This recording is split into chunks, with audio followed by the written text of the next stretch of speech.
Padawan de la cuisine, on se retrouve pour une nouvelle recette en vidéo et aujourd'hui c'est une recette d'abonnés, le gâteau crémeux au yaourt de Christelle. Donc pour commencer notre recette, nous aurons besoin de 4 jaunes d'œufs auxquels on ajoute, dans la recette originale, elle mettait 100 g de sucre pour 400 g de yaourt nature. Vu que moi mes yaourts sont déjà aromatisés, je ne mets que 20 g de sucre pour éviter un surplus de sucre. Et si vous utilisez des yaourts nature, mettez-y 100 g. On vient bien fouetter.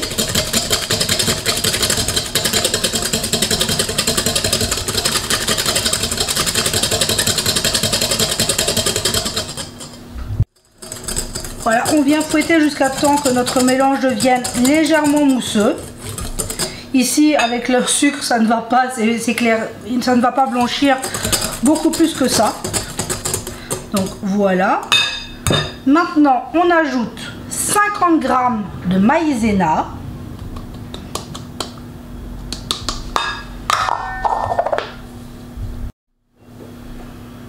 Une cuillère à café de levure chimique.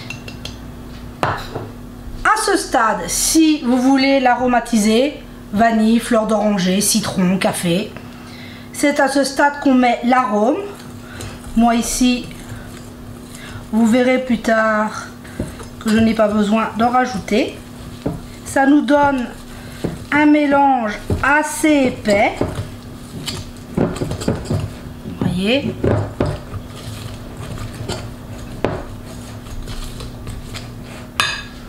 Et à ce stade, on vient ajouter notre yaourt, donc 400 g de yaourt.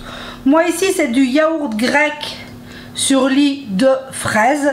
C'est pour ça que je n'ai pas aromatisé et que je n'ai pas sucré plus que nécessaire. Mais je me dis qu'un bon yaourt crémeux à la fraise sera parfait. C'est pour vous montrer aussi qu'on peut parfaitement utiliser des yaourts aromatisés. Ça ne pose pas de problème, il faut juste diminuer la quantité de sucre. Donc on vient ajouter notre yaourt à notre préparation d'œufs maïzena.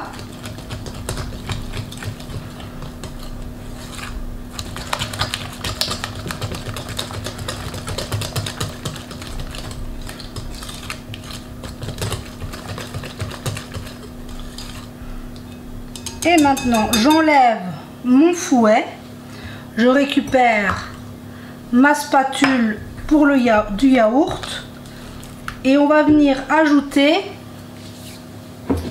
les 4 blancs d'œufs qu'on a montés en neige. Et à ce stade, on y va délicatement. Je vais l'ajouter en 2 fois. On vient incorporer délicatement nos blancs montés en neige. Donc là, j'incorpore mes blancs et on se retrouve. Après avoir incorporé les blancs en neige, on obtient une préparation très légère, toute mousseuse. C'est juste parfait. Là maintenant, on va venir la placer dans un moule. Moule de 20 cm. Soit vous avez un moule à manquer, venez le chemiser. Ici, moi j'utilise un moule en silicone. Ça permettra un démoulage facile. Et on vient placer notre pâte à l'intérieur.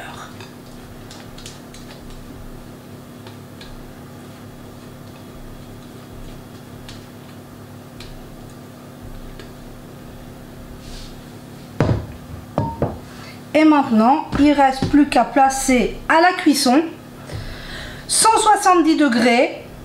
Moi ici, c'est la chaleur tournante et on est parti pour 40 à 45 minutes, dépendamment de votre four.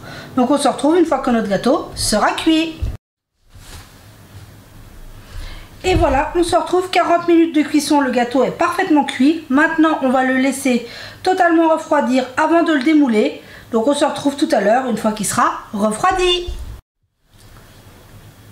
Et voilà, notre gâteau a refroidi. Je l'ai démoulé avec le moule en silicone, c'est extrêmement facile. Et là maintenant, avant de pouvoir le déguster, on va le placer 1 heure au frigo, tout simplement. Donc là maintenant c'est parti pour 1 heure au froid et on se retrouve pour voir le résultat. Et voilà, on se retrouve, mon gâteau a passé 1 heure au froid. Comme Christelle me l'avait dit, elle aime bien le tartiner d'un peu de confiture d'abricot et de sucre glace. Ici, moi, j'évite ça avec ma petite, elle va m'en mettre partout. Tous les parents me comprendront. Donc là, j'en ai coupé une part pour vous montrer. Regardez-moi ce moelleux, ce crémeux. C'est vraiment une superbe recette. J'espère que toutes ces recettes vous auront plu et on se dit à très vite pour la prochaine vidéo.